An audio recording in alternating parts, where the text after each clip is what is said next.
ঠিক কিনা বলেন? স্কুলে মাস্টারি করে কত সুন্দর জ্ঞানী, ইন্টারে পড়ে, ইন্টার ফার্স্ট ইয়ারে পড়ে, সেকেন্ড ইয়ারে পড়ে, কিন্তু দেখা যায় মুখের ভিতর দাঁড়িয়ে রাসূলের সুন্নাত। আজকে এখান থেকে ওয়াদা করতে হবে, এক সেকেন্ডের জন্য, এক মুহূর্তের জন্য আমার রাসূলকে আমরা কাঁদাবো না, পারবো তো ইনশাআল্লাহ। আল্লাহ তাআলাকে আমরা দুইটি হাত দেখাই, লিল্লাহি তাকবীর। এ রব্বুল আলামিন, চট্টগ্রাম সরকারিয়া মুসলমানরা ওয়াদা করেছে, আল্লাহ দয়ার নবী মায়ের নবীকে আর কষ্ট দিবে না, দুঃখ দিবে না। আল্লাহ আপনি কবুল করে নেন, মঞ্জুর করে নেন। আজকে থেকে যারা দাঁড়িয়ে রাখার প্রয়োজন দাঁড়িয়ে রেখে দিবা। এ বন্ধু, দাঁড়ির জন্য কিন্তু বিবাহ বন্ধ হয় না, হয়েছে কিনা এরকম ইতিহাস আছে কিনা? দাঁড়ির জন্য বিবাহ বন্ধ হয় না মুসলমান, দাঁড়ির জন্য চাকরি আটকে থাকে না মুসলমান। ইজ্জত দেওয়ার জন্য আল্লাহ যদি আপনাকে ইজ্জত দেয়, যে কোনো ভাবে ইজ্জত দিতে পারে, মাথা থেকে পাও পর্যন্ত যদি রাসূলের আদর্শকে দিয়ে তুমি লালন করতে পারো, দুনিয়ার তামাম পৃথিবীর যেটাই যাইবা আল্লাহ তাআলা তোমাকে ইজ্জতওয়ালা, সম্মানওয়ালা আল্লাহ রাব্বুল আলামিন বানিয়ে দিবেন। এটা আল্লাহ রাব্বুল আলামিন বলেন, ঠিক কিনা বলেন? এই জন্য সাহাবায়ে কেরামের ভালোবাসা রাসূলের প্রতি ছিল স্বার্থহীন, ঠিক কিনা? আর আমার আর আপনার ভালোবাসা হলো স্ত্রীর প্রতি যদি আমাদের ভালোবাসা থাকে, এর পিছনে কি থাকে? কথা কম না করে স্বার্থ থাকে। বন্ধু যদি বন্ধুকে ভালোবাসতে চায়, এটার পিছনে কি থাকে? স্বার্থ থাকে। কিন্তু আল্লাহ এবং আল্লাহর রাসূলকে সাহাবায়ে কেরাম নিঃস্বার্থ ভাবে কি করেছে? ভালোবেসেছে। এই জন্য তারা দুনিয়াতে থাকতে জান্নাত পেয়েছে, ঠিক কিনা বলেন? এই জন্য আমাদের ভালোবাসা আল্লাহর জন্য, রাসূলের জন্য কি করতে হবে? নিঃস্বার্থহীন হতে হবে, ঠিক কিনা বলেন? নিজের জীবনটাকে উৎসর্গ করে দিতে হবে। কার জন্য? কথা বলেন, কার জন্য? শুধু তাই নয়, একটা নয়, দুইটা নয়, তিনটা নয়, হাজারো হাজারো সাহাবায়ে কেরাম নিজের জীবনকে উৎসর্গ করে দিয়েছে, ঠিক কিনা বলেন?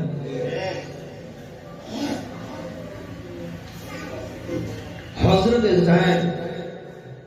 যায়েদ ইবনে হারেসা রাসূলের পালক পুত্র ছিলেন।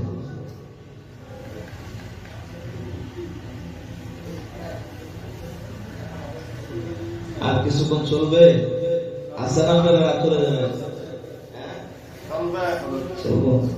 কতক্ষণ কতক্ষণ চলবো বলেন তো দেখি? কতক্ষণ? আল্লাহ তুমি কবুল করো, মঞ্জুর করো, সকলে আমিন। আসলে অনেক দূরের জার্নি তো, এত লং সময় জার্নি করে এসে আলোচনা করার মতো শরীরে এনার্জি থাকে না। আবার আগামীকালকে মাহফিল নারায়ণগঞ্জ, ভাইজান জানে, অ্যাডভোকেশন জানে, আগামীকালকেও মাহফিল আছে। আপনাদের তো একদিন, আর আমাদের আলহামদুলিল্লাহ প্রতিদিন। একদিন আজকে চিল্লাইলাম, কালকে যদি না চিল্লাই লাগতো তাহলে সমস্যা ছিল। আপনাদের একদিন আর আমাদের কয়দিন? এই যে অক্টোবর মাস থেকে শুরু হয়েছে, ফেব্রুয়ারি পর্যন্ত আলহামদুলিল্লাহ আছে। এরপর আপনাদের দোয়ার বরকত, মুরব্বীদের দোয়ার বরকতে আল্লাহ তাআলা ভালো রাখে, সুস্থ রাখে, ঠিক কিনা?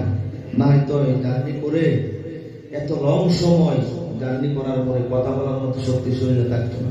জার্নি করা এত কষ্ট, যারা মাঝে মধ্যে জার্নি করেন তারা বুঝতে পারে অনেক ক্লান্ত লাগে, ঠিক কিনা বলেন? খাওয়ার সাথে যোগাযোগ নাই, ঘুমের সাথে যোগাযোগ নাই। আমি যে কথাটা বলতে চাচ্ছিলাম, সাহাবায়ে কেরাম রাসূলের প্রতি এমন ভাবে তারা জীবন দিয়েছে, নিজের জীবনটাকে উৎসর্গ করে দিয়েছে, একবারে নিঃস্বার্থহীন, ঠিক কিনা বলেন? ঠিক কিনা? এই জন্য মুসলমান আল্লাহর পয়গম্বর জনাবে মুহাম্মদুর রাসূলুল্লাহ সাল্লাল্লাহু আলাইহি ওয়াসাল্লাম বলেন, যতক্ষণ পর্যন্ত তোমার জীবনের চাইতে, তোমার যৌবনের চাইতে, তোমার স্ত্রীর চাইতে, সন্তান সন্ততির চাইতে আল্লাহ এবং আল্লাহর রাসূলকে বেশি ভালো না বাসতে পারবা, ততক্ষণ পর্যন্ত একটা ইমানদার কখনোই ইমানদারের আশা করা যাবে না, ঠিক কিনা বলে? এই জন্য বন্ধুগণ, হযরত চেহারার কোন সৌন্দর্য ছিলেন না, চেহারা দেখতে কালো ছিলেন। মক্কার মানুষেরা তাকে কি বলতো, মদিনার লোকেরা তাকে কি বলতো, কালো কাওয়াকা বলে আখ্যায়িত করতো। কি করতো? এই মাসটা চলতেছে, রজব মাস, শাবান মাস শুরু হয়ে গেছে, কিন্তু আল্লাহ রাব্বুল আলামিনের পয়গম্বরের সাহাবী হযরত বেলাল রাদিয়াল্লাহু তাআলা দুনিয়ার মানুষের কাছে দামি নয়, দুনিয়ার মানুষের কাছে দামি নয়, কিন্তু আল্লাহর কাছে কিন্তু হযরত বেলাল দামি হয়ে গেছে। ঠিক কিনা বলেন? হযরত বেলাল রাদিয়াল্লাহু তাআলা আল্লাহর পয়গম্বরকে যখন মেরাজের নজরতে আল্লাহর পয়গম্বর জিবরাইল আলাইহিস সালাতু ওয়াস সালামকে যখন জিবরাইল আমিন যখন আল্লাহর পয়গম্বরকে নিয়ে গেছেন বিভিন্ন নবীদের সাথে সাক্ষাৎ করানোর জন্য, বিভিন্ন জায়গার সাথে সাক্ষাৎ করে দেওয়ার জন্য, কিন্তু আল্লাহর পয়গম্বরের কানের আবিতর আওয়াজ আসতেছে, জান্নাতের ভিতর কে যেন হাঁটাচলা করতেছে। সুবহানাল্লাহ। আল্লাহর পয়গম্বর জিবরাইল আলাইহিস সালাতু ওয়াস সালামকে জিজ্ঞাসা করেন, এই ভাই জিবরাইল, জান্নাতের ভিতর কে যেন করমের জুতার শব্দ শোনা যায়, বুঝতে পারলাম না। হযরত জিবরাইল আলাইহিস সালাতু ওয়াস সালাম বলেন, ওগো আল্লাহর নবী, এইটা দুনিয়ার কোনো মানুষ নয়, আপনার সাহাবী, আপনার কালো সাহাবী হযরত বেলাল হাবশীর করমের জুতার আওয়াজ শোনা যায়। আল্লাহর পয়গম্বরকে যখন নিয়ে যায়, আদম আলাইহিস সালাতু ওয়াস সালামের সাথে পরিচয় করে দিলেন, ঈসা আলাইহিস সালাতু ওয়াস সালামের সাথে পরিচয় করলেন, এইভাবে প্রত্যেক নবীদের সাথে পরিচয় করলেন। এই যে আজকে মাঝে মধ্যে আমরা দেখতে পাই ফিলিস্তিন বাইতুল মুকাদ্দাস, যে মসজিদটাকে ইহুদি নাসারারা ১,৫০০ বছর আগেও ষড়যন্ত্র করেছে, এখনো কিন্তু ষড়যন্ত্র করে। ঠিক কিনা বলেন? মাঝে মধ্যে মুসলমানদের তাজা রক্তগুলি তারা শুষে শুষে দুনিয়ার জমিন থেকে মুসলমানদেরকে সরিয়ে দেয়। ঠিক কিনা বলেন? কিন্তু আল্লাহ তাআলা মুসলমানের আলো ১,৫০০ বছর আগে জ্বালিয়ে দিয়েছে, এমন পর্যন্ত মুসলমানের আলো কেউ নিভাইতে পারবে না। আল্লাহ তাআলা অবশ্যই অবশ্যই মুসলমানদেরকে রক্ষা করবেন, হেফাজত করবেন। ঠিক কিনা বলেন? বাইতুল মুকাদ্দাসের ভিতর সমস্ত নবীদের নবী, সমস্ত পয়গম্বররা পর্যন্ত দাঁড়িয়ে রয়েছেন, আম্বিয়া আলাইহিস সালাতু ওয়াস সালামরা দাঁড়িয়ে রয়েছেন। আল্লাহর পয়গম্বর যখন এখানে গেছেন ইমামতি করবে, এই জন্য আমার নবী, আখির নবী, শেষ নবী, শ্রেষ্ঠ নবী মুহাম্মদুর রাসূলুল্লাহ সাল্লাল্লাহু আলাইহি ওয়াসাল্লাম সমস্ত ইমামদের ইমাম, সমস্ত নবীদের নবী। ঠিক কিনা বলেন? এই কথা বলেন। পিপিলিকার জন্য নবী, গাছের জন্য নবী, রম্বাসের জন্য নবী, কুল কায়নাতের জন্য নবী। ঠিক কিনা বলেন? ইহুদির জন্য নবী, নাসারার জন্য নবী। আমার বন্ধুগণ, বাইতুল মুকাদ্দাসে যখন সমস্ত নবীদের সামনে ইমামতি করলেন আমার পয়গম্বর জনাব মুহাম্মদুর রাসূলুল্লাহ সাল্লাল্লাহু আলাইহি ওয়াসাল্লাম, এই বন্ধু, এই ছিল নবী, বিশ্ব নবী মুহাম্মদুর রাসূলুল্লাহ। সকলে আওয়াজ দিয়ে বলুন সাল্লাল্লাহু আলাইহি ওয়াসাল্লাম। আল্লাহর পয়গম্বর যখন জিজ্ঞাসা করলেন, জিবরাইল, জান্নাতের ভিতর জুতার শব্দ পাওয়া যায়, করমের শব্দ পাওয়া যায়, বুঝতে পারলাম না। আল্লাহর পয়গম্বরের সাহাবী হযরত বেলালের জুতার আওয়াজ পাওয়া যায়। হযরত বেলাল রাদিয়াল্লাহু তাআলা নবী জিজ্ঞাসা করলেন, হে বেলাল, জান্নাতে যাওয়ার আগে জান্নাতের ভিতর কিরকম জানি করমের শব্দ পাইলাম, কি আমল তুমি করো? আল্লাহ তাআলা তোমাকে এত পরিমাণ পছন্দ করেছে, ভালোবেসেছে, মহব্বত করেছে, কেন বিনিময়ে? ঠিক কিনা বলেন? হযরত বেলাল রাদিয়াল্লাহু তাআলা বলেন, ও আল্লাহর নবী, আমল কিছু করি না, কিন্তু একটা আমল করি। এ সাতকানিয়ার মুসলমান, এই যুবক, হযরত বেলাল একটা আমল করতো। যখন ওযু করতেন কি করতেন? আওয়াজ দিয়ে বলেন মুরব্বী বাবারা, যখন ওযু করতেন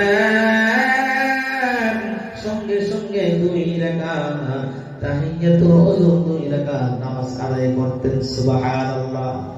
যখনই ওযু করতেন 2 রাকাত তাহিয়াতুল ওযু, অর্থাৎ ওযুর পরে 2 রাকাত সুন্নাত নামাজ পড়তেন, আল্লাহর কাছে দোয়া করতেন, আল্লাহর কাছে কান্নাকাটি করতেন। আর এইটার বিনিময়ে, এইটার বদৌলতে, এইটার আমলের কারণে আল্লাহ রাব্বুল আলামিন হযরত বেলাল জমিনের ভিতর আটেনি, কিন্তু আল্লাহ তাআলা এই জান্নাতের ভিতর যেমন গরম পাও দিয়ে চচ্চর করে আসতেছে, এইটার শব্দটুকু আল্লাহ পয়গম্বরের কানে আল্লাহ রাব্বুল আলামিন আওয়াজ দিয়ে শুনিয়ে দিয়েছেন। ঠিক কিনা বলেন? হযরত বেলাল হাবশী রাদিয়াল্লাহু তাআলা হাবশাই শহর থেকে যখন গোলাম যারা গোলাম ছিলেন, তার মুরিদ ছিলেন কাফের। ইসলাম ধর্ম গ্রহণ করার কারণে কত নির্যাতিত, কত নিপীড়িত হইতে হয়েছে, কিন্তু এক মুহূর্তের জন্য, এক সেকেন্ডের জন্য আহাদ আহাদ শব্দ কিন্তু তার জবান থেকে যায়নি। ঠিক কিনা বলেন? হযরত আবু বকর সিদ্দিক রাদিয়াল্লাহু তাআলা বলেন, বেলাল রে, তোর কষ্টের যন্ত্রণা দেখে আমরা সহ্য করতে পারি না রে বেলাল, আহাদ আহাদ শব্দটা তুমি আস্তে আস্তে বললেও তো হয়। হযরত বেলাল রাদিয়াল্লাহু তাআলা কে কখনো উমাইয়া ইবনে কাব নির্যাতন করেন, কখনো মক্কার কাফেররা নির্যাতন করেন, কখনো আবু জাহেল নির্যাতন করেন, কখনো দেখা যায় মদিনার যুবক দুষ্ট ছেলেরা তাকে কি করেন? নির্যাতন করেন। রাতে একদল মেরে যায়, আবার দিনের বেলায় আরেক দল মেরে যায়। হযরত বেলাল রাদিয়াল্লাহু তাআলা বলেন, আমাকে যখন মারধর করতে থাকে, আঘাত করতে থাকে, আমি যখন আল্লাহ তাআলার নামটা আমি জবানের ভিতর লিখতে থাকি, তখন আমার শরীরের ভিতর কে আঘাত করলো আর কে কাটলো আর কে কি করলো আমার কিছুই দিলের ভিতর লাগে না। শরীরের ভিতর আঘাত আমি সহ্য করতে পারি, আমার অনুভব হয় না, আমার অনুভব হয় না। এই জন্য আমার বন্ধুগণ, আল্লাহর সাথে যাদের প্রেম হয়ে গেছে, আল্লাহর সাথে যাদের ভালোবাসা হয়ে গেছে, তাদের দুনিয়াতেও শান্তি, পরকালেও মুক্তির ব্যবস্থা যিনি করবেন তিনি হলেন আমার আল্লাহ। এই কষ্ট দেখার পর আল্লাহর পয়গম্বর জনাবে মুহাম্মদুর রাসূলুল্লাহ সাল্লাল্লাহু আলাইহি ওয়াসাল্লাম বলেন, হে আবু বকর, আমার বেলালকে নিয়ে তুমি আঘাত করে দিতে পারো কিনা? আমার বেলালকে উমাইয়া ইবনে কাব তার কাছ থেকে তুমি এনে আমাকে দিয়ে দাও। হে আবু বকর, আমার সহ্য হয় না। হযরত বেলাল রাদিয়াল্লাহু তাআলা কে এই উমাইয়া ইবনে কাবের কাছ থেকে কিনে করে এনে যখন নিয়ে এসেছে আল্লাহর রাসূল সাল্লাল্লাহু আলাইহি ওয়াসাল্লামের এই যে মসজিদে নববী, আজকে আমরা মসজিদে নববী যারা হজ করার জন্য গিয়েছেন, 1 রাকাত নামাজ পড়লে 50 রাকাত পর্যন্ত 1 রাকাতের সওয়াব আল্লাহ রাব্বুল আলামিন সেই বান্দার আমলনামায় আল্লাহ রাব্বুল আলামিন দিয়ে দেন। ঠিক কিনা বলেন? হযরত বেলাল রাদিয়াল্লাহু তাআলা কে কি করলেন? মসজিদের মুয়াজ্জিন বানিয়ে দিলেন। ঘটনা অনেক লম্বা, আমি দীর্ঘই করতে যাচ্ছি না। হযরত বেলাল রাদিয়াল্লাহু তাআলা কে যখন মসজিদের মুয়াজ্জিন বানিয়ে দিলেন, এলাকার প্রত্যেক মানুষ চিন্তা ভাবনা করলো, মসজিদের মুয়াজ্জিন ধরেন একজন নিয়োগ করলেন, আযান সুন্দর না, ইকামত সুন্দর না, কোরআন তিলাওয়াত সুন্দর না।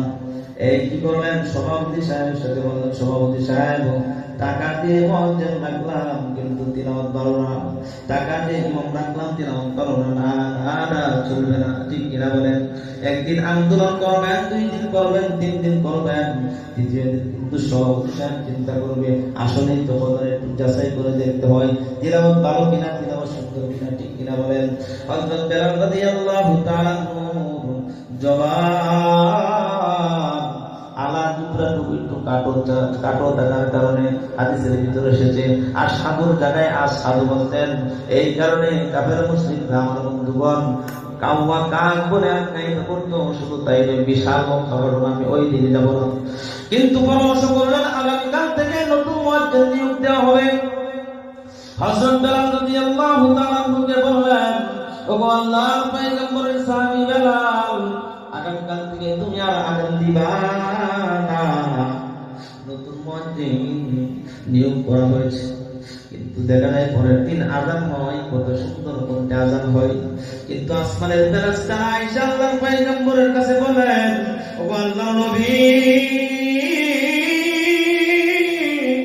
আজকে তো সকাল হয় না, সকাল হয় না, আজকে তো আযানের আওয়াজ আসমানে ওঠে না। আল্লাহর রাসূল বলেন, না না না, আজকে তো অনেক সুন্দর নেহানের আযান, সুন্দর কণ্ঠের আযান, সুরারো কণ্ঠের আযান দেওয়া হয়েছে, কি কারণে উঠবে না? আল্লাহর পয়গম্বরের সাহাবী হযরত বেলাল দিনের ভিতর কষ্ট লাগে গেল, মসজিদের কোণার ভিতর বসে চোখের পানি ছাড়েন, কান্দে আর কান্দে আর বলে, আমার বন্ধু ও আল্লাহ, কালো হওয়ার পিছনে আমার কোনো হাত নাই, সুন্দর বানানোর পিছনেও আমার কোনো হাত নাই। তুমি আমাকে কালো বানাইছো, তুমি আমাকে গোলাম দ্বারা গোলাম বানাইছো। উচ্চারণ আমি সুন্দর করতে পারি না, আমি চাই সুন্দর উচ্চারণ করতে, কিন্তু তুমি চাও না, তাহলে কিভাবে হবে? আল্লাহ, দুনিয়ার কোন মানুষের কাছে আমি বিচার দেই নাই, মাবুদ, আমি তোমার কাছে বিচার দিলাম, তোমার কাছে বিচার দিলাম। আল্লাহ তাআলা কিন্তু সব দেখেন, সব দেখেন, ঠিক কিনা বলেন? এই দিন আর রাত্র শেষ হয় না, জিবরাইল আলাইহিস সালাতু ওয়াস সালাম বলেন, ও আল্লাহর নবী, আপনার কালো বেলাল যদি না আযান দেয়, রাত্র আর শেষ হবে না, রাত্র আর শেষ হবে না। আল্লাহর নবী, আপনার কালো বেলালের দিয়ে আযান দেওয়াইতে হবে। এই জন্য রে আমার বন্ধুগণ, কালো বেলাল যদি আযান না দিতেন, রাত্র শেষ হইত না। আমার বন্ধুগণ, আল্লাহর পয়গম্বর যখন ইন্তিকাল করলেন, হযরত বেলালকে বললেন, বেলাল আযান দাও, আযান দাও, আযান দেওয়ার পর রাত্র শেষ হয়ে গেল। এই জন্য আমার বন্ধুগণ, লোকটা যদি কালো হয়, আল্লাহ রাব্বুল আলামিনের কাছে দাবি কে দাবি বানাইছে? আওয়াজ দিয়ে বলেন। আল্লাহ তাআলা দাবি বানিয়ে দিয়েছেন। আল্লাহর রাসূলের সাহাবী হযরত বেলালকে দাম আল্লাহ তাআলা বানিয়ে দিয়েছেন। আল্লাহ তাআলার রাসূল জান্নাতে যাবে, বেলাল ওখানে লাগাম ধরে ধরে আগে আগে জান্নাতে যাবে। সুবহানাল্লাহ। এই জন্য আমার বন্ধুগণ, সাহাবায়ে কেরামের ভালোবাসা শুধু তাই নয়, শুধু তাই নয় আমার বন্ধুগণ, আল্লাহর রাসূল ইন্তিকালের পূর্ব মুহূর্তে হযরত বেলাল মদিনার জমিন ছেড়ে যখন চলে যায়, ইতিমধ্যে কিছুদিন পূর্বে আল্লাহর পয়গম্বর সত্যি যুগে বলছে, বেলাল, এইটা তোমার কিরকম আচরণ? আমার কথা কি তোমার স্মরণ হয় না? তুমি মদিনা ছেড়ে দিয়ে সরে বেলাল। হযরত বেলাল রাদিয়াল্লাহু তাআলা যখন ঘুম থেকে সজাগ হয়ে গেলেন, ঘুম থেকে সজাগ হয়ে আশ্চর্য হয়ে গেলেন, চিন্তায় বিমূঢ় হয়ে গেলেন। আমার দয়ার নবী, মায়ার নবী আমাকে বলতেছেন, বেলাল, এইটা তোমার কিরকম নিষ্ঠুর আচরণ? আমি নাই, তুমি মদিনাতে নাই, তুমি মদিনাতে আসো, আমার রওজা টুকু তুমি জিয়ারত করে দাও, আমার রওজার পাশে আসো। হযরত বেলাল যখন আবার পুনরায় আসলো মদিনার ভিতরে, মদিনার মহিলা বলেন, পুরুষ বলেন, বিদ্যা বলেন, যুবতী বলেন, কান্নার রূপ করেছে। হযরত বেলাল আসছে, হয়তো নবী আসবে। বেলাল যেহেতু এসেছে, নবী আসবে, প্রত্যেকে বেলালকে ধরেছে আযান দেওয়ার জন্য। আমার বেলাল বলেন, না না, আমি আযান দেওয়ার পরে রাসূল তো আসবে না, সেই জায়গায় আমি আযান দিতে পারবো না। যখন প্রত্যেকে আরজি করলেন, আবদার করলেন, রাসূলের সাহাবী, রাসূলের দুইজন নাতি ইমাম হাসান এবং হুসাইন, ঠিক কিনা বলেন?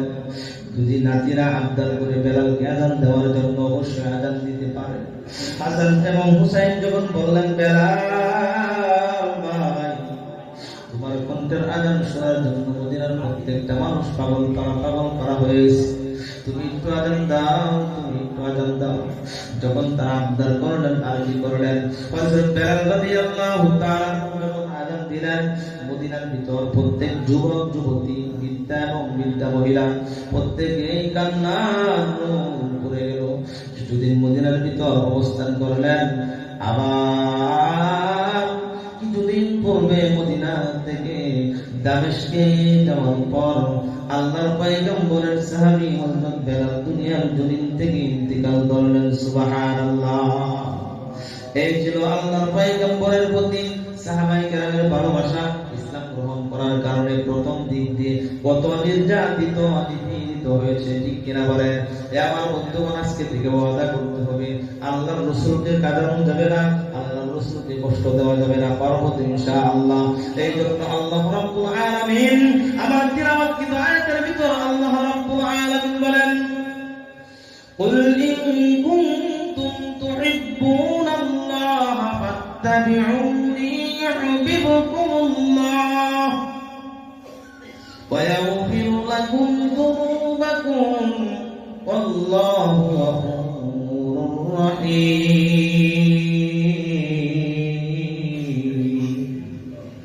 আল্লাহ রাব্বুল আলামিন বলেন, হে রাসূল আপনি জানিয়ে দেন আমি রব্বুল আলামিনকে যদি তারা ভালোবাসতে চায় যেন আপনাকে অনুসরণ করে আতাত করে, শুধু তাই নয় আমি তাদেরকে ভালোবাসবো, আমি তাদেরকে ক্ষমা করে দিব, আমি তাদেরকে মাফ করে দিব।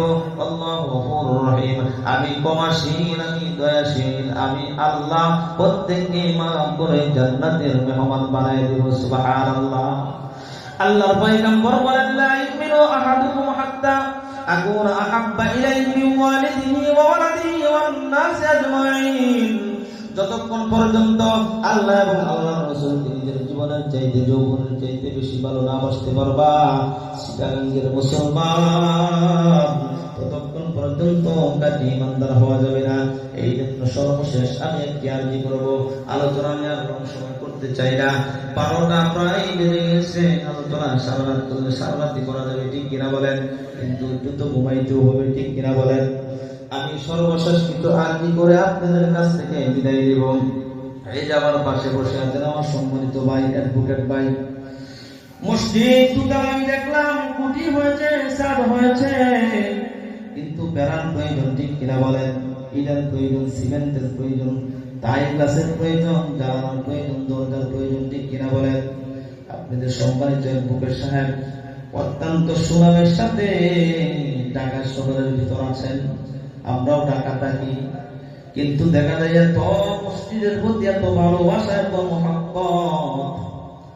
আমি এই বছর অনেকগুলি প্রোগ্রাম করছি, প্রায় 1.5 থেকে 200 প্রোগ্রাম হয়ে যাবে আমি করেছি, কিন্তু এত পরিমাণ খোঁজখবর নিয়েছি, বারবার ফোন দিয়েছে, হুজুর কোথায় আছেন, কিভাবে আসবেন, কিভাবে, সেই টিকিট পর্যন্ত আমাকে 3 দিন আগে কেটে দিয়েছে।